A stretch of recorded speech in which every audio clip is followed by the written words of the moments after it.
أني لغاسي تمان أبو فدنا كرك أبصر أرومو كيسة تيمي دامي ماله والله لغام ستمان همي دامي ماله أتك وان يركض دنجرو أكنا ما دوم فاك يا يونا كافد هلو جرينيا دوم فاك يا جرا دانا ما بود بكر لغا أرجت لغاسي تبد سبر زينا مالي في سيفيلا دبيتا ol utaalee garana fiigee qabsoon dhugaa ummanni Oromoo jaalatu tumtami jedhee qabsoo isin jaalattan isin himaa jiran. Mee warra abaa'ooti viidiyoo tokko amma sa'a boodan hojjedha koottaa laala. Namni kuma tokko laalu. Oromoon eessa dhaytan? Duuba eessa? Oromoon an qabsaa'uuf tamika. Nuti woboodha. Fakkeessitoota. Woboon maayini. Woboo jettaa woboon tami. Woboon isiniif jecha du'aa jiraati garuu woboo jaalatta. Hin jaalattu. Isin Oromoodha warri ufiin jettan akka faannoon jibbutti ijoollee bosona jiru jibbitan. Dhugaan jiru kana faaktiin liqimsi fudhadhu.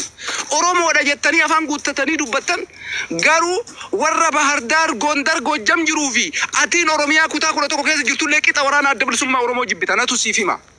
Viidiyoo sa'aatii muraasa booda sii hojjedha. Waa'ee waraana adda bilisummaa Oromootii fi waa'ee Abiyyi Ahmad jidduutti. Nama daawwatu dhaqi ilaali ragaadha kun. Nuti takbaariidhaan warra waa hojjetudha. Har'a ayyaana jettanii leenca itti darbaa jirtan. Osoo marroon dirribaa dhufe namni marroodhaan leenca kennu hin jiru.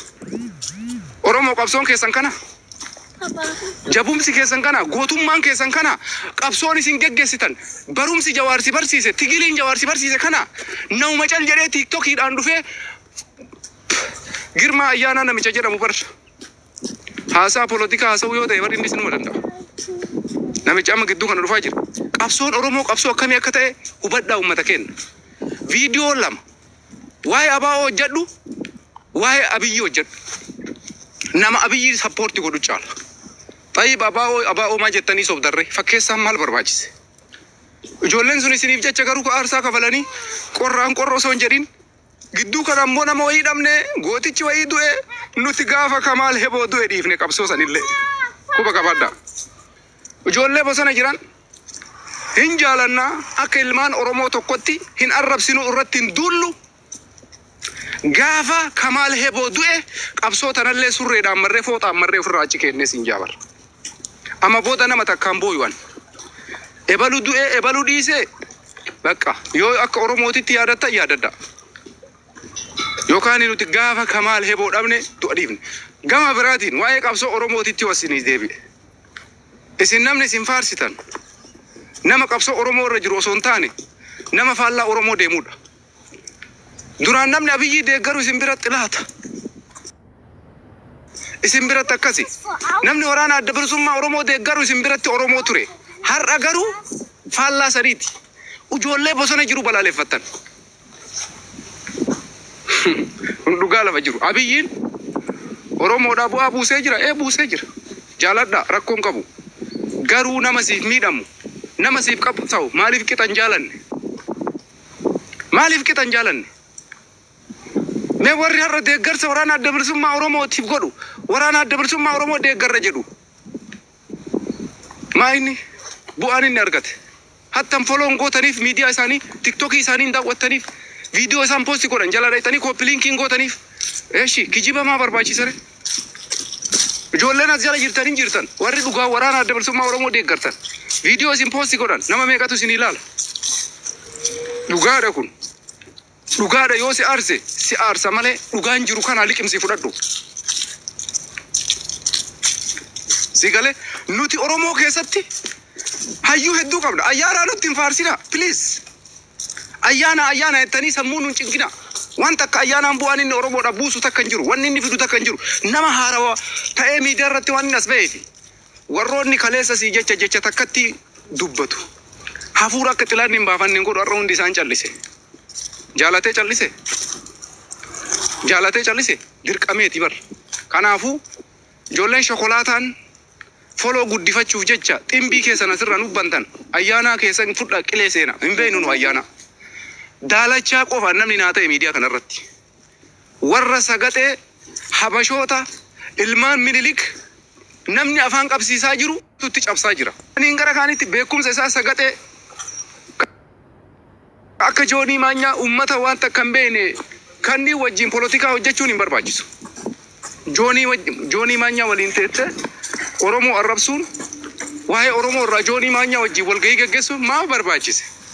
Dandeettii akkasii qabaannaan diriis daalachaadha bakka likkii jaraa galchaa ka jiru. Si galtee itti galchee keessaa gabbaasee akka jarri barbaadanitti qaxaqqatee akka jarri barbaadanitti quubsee ka ittimu joonii maanyaaf ulfinni isaanii malee kibiriidhaan akka nama siyaasaa tokkotti akka nama polotikanyaa tokkotti dhimma waloo biyyaa irratti kuni baxaamitti sheemiidhaan dhugaa huqatii akkasii yoo qabaate ayyaanaan daddabii nama akka joonii maanyaa wajjinii siyaasni ka godhamu.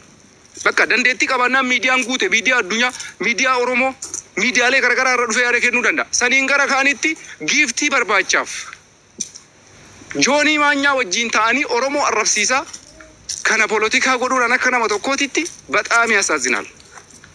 Isin warri har'a dhuftanii tiktokii banattan harka dhayaa inni fidu takka illee hin jiru.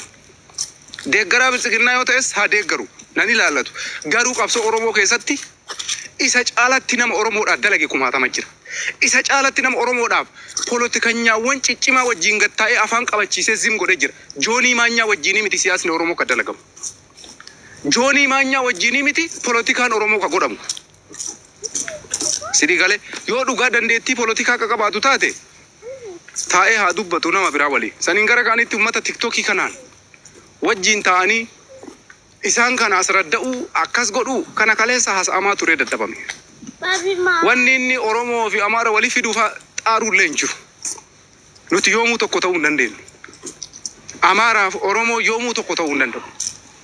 Warri har'a lammafarratti warra maqaa waraana adda bilisummaa Oromoo deeggarra jettanii faannoo sappoorti gootan. Isin ammoo gaafii takkattii bichaa isin gaafadha. Yoo dhugumatti dinqisiifattootaa fi jaalattoota waraana adda bilisummaa Oromoo taatan warri har'a faannoo wajjin taatanii xilaata kiyyaa jettanii Abiyyi kuufifnee minaamin jettanii faannoo deeggaruudhaaf sammuu keessan keessatti dhuftanii isaa wajjin marii godhaa jirtan kun gaafii takka si gaafadha. Faannoon beekamtii si kennee jira. Ati akka Oromoo taateetitti maalummaa kiyyaan hin qabsaaya. Ani deeggaraa waraana adda bilisummaa Oromooti. Waraana adda bilisummaa Oromootiif kabajaa naa kenni jettee faannoo gaafattee jirta. Haga har'aatitti faannoon ati waliin teettee walgahii gootu maqaa waraana adda bilisummaa Oromootiin qabsoo gaggeessaa barre. Wallagga keessatti dubartii ulfa garaa baasaa jira faannoon abaa'oon jedhee sirra qabsaaya bar. Akkamitti seentee isaa wajji marii gootan. Ijoolleen waraana adda bilisummaa Oromoo deeggarra jettame mee gaafii makana irratti deebinaa deebisaa isin. Qabsoon keessanillee wal dhahee jira isin harka. Qabsoon wal harkaa isin dhahe. Walitti isin harkaa duude. Faannoon xilaanni isii tokkoffaa Abiyyi caalaa waraana adda bilisummaa Oromooti. Isinii galaa dubbiin kun waraana Abiyyi Ahmad caalaa raayyaa ittisa biyyaa caalaa xilaanni guddichi faannoon Itoophiyaa keessa balaaleffatu waraana adda bilisummaa Oromooti. Hoggansi faannoo viidiyoo isaatii amma gadhiifamee miidiyaa irra deemaa jiru yuutuubii Habashaa seen ilaala. Wallagga keessatti dubartii ulfa garaa baasanii Amaara ta'uudhaaf abaa'oon shanee jedhee sirra qabsaaya faannoon. Namni bakka maraa inuma jira. Sijaaraan Oromiyaa hunda keessa arfama. Shiishaan Oromiyaa hunda keessa arfama. Yoo waa'ee haraamaa irraa dubbanne. Jimaan ammoo ulamaa'iin irratti waliin galle gammaatitti kanaa miti kaleessa waggaa meeqa dura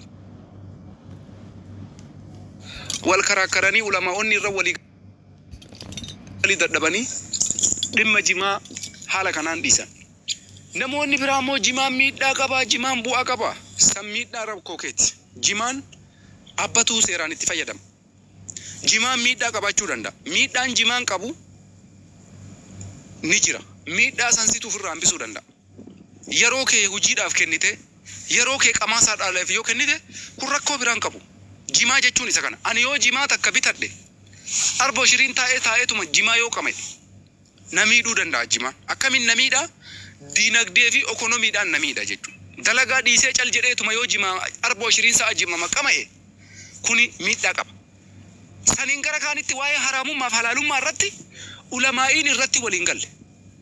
Gaafa ulamaa'iin irratti walii galan jimaan haraama gaafa ta'e inuma dhiisan. Namni morti isaa muslima ofiin jedhu kasijaaraa aartuu isaa qaba. Kashiishaa aartuu isaa qaba. Obboleewwan keenya wasobuun hin barbaachisu.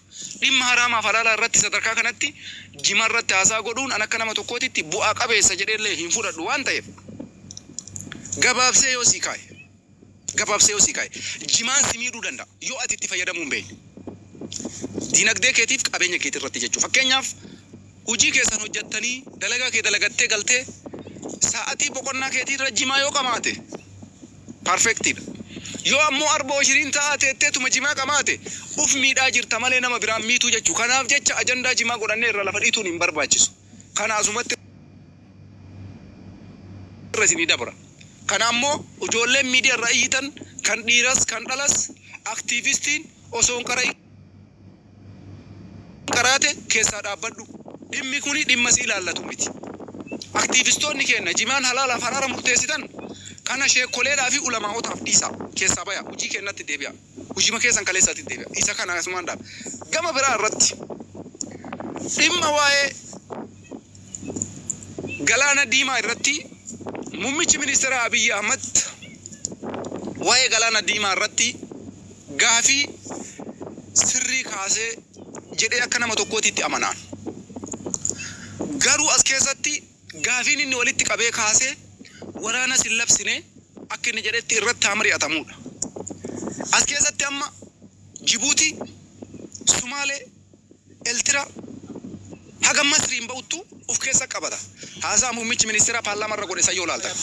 Warroonni Oromoo jibban, warroonni akkam goonee 4 kiiloo seennaa jedhan, warri faannoo jedhu kuni lolli Eltira irra labsame jedhanii oofan. Isa kana irratti wanti takkattiin akka uummata Itoophiyaa bal'aatitti dubbachuu barbaada. Asitti waan kana akka Oromootitti hin dubbadhu. Akka Itoophiyaa tokkootti dubbadhu.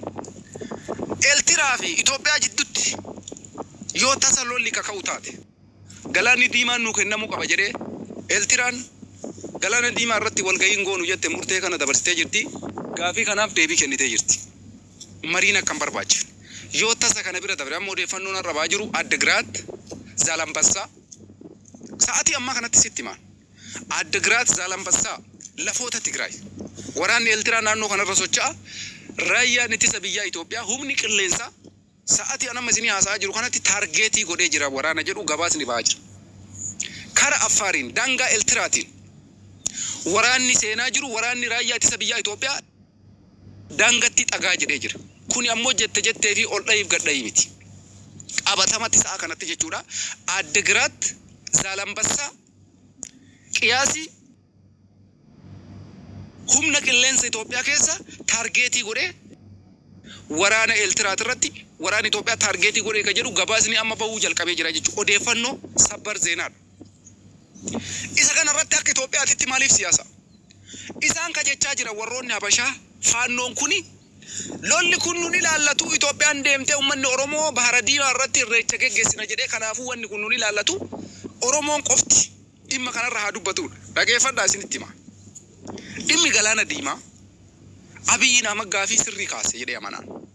Mariidhaan jedhee mariidhaan yoo taa'amuu baate galaanni diimaan na barbaachisa jedhe mootummaan Itoophiyaa waraanatti yoo seene akka amma miidiyaa irraa haasofnu kanaa miti. Tokkoffaa sababii isaallee siif hima dhageeffadhu. Akkamitti akka miidiyaa irraa haasofnu kanaa miti maaltu adda godhee jettee na gaafachuu dandeessa. Waan adda godhe siif hima.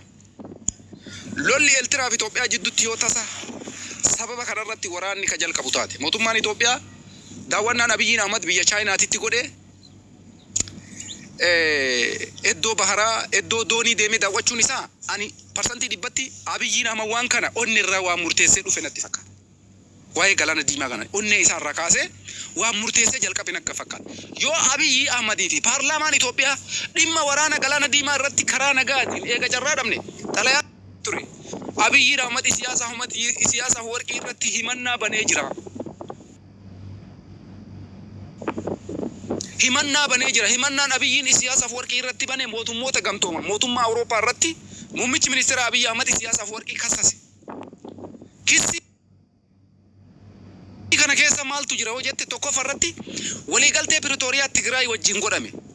Akka hojiitti ni qabneef namni na jeeqee dhiibbaan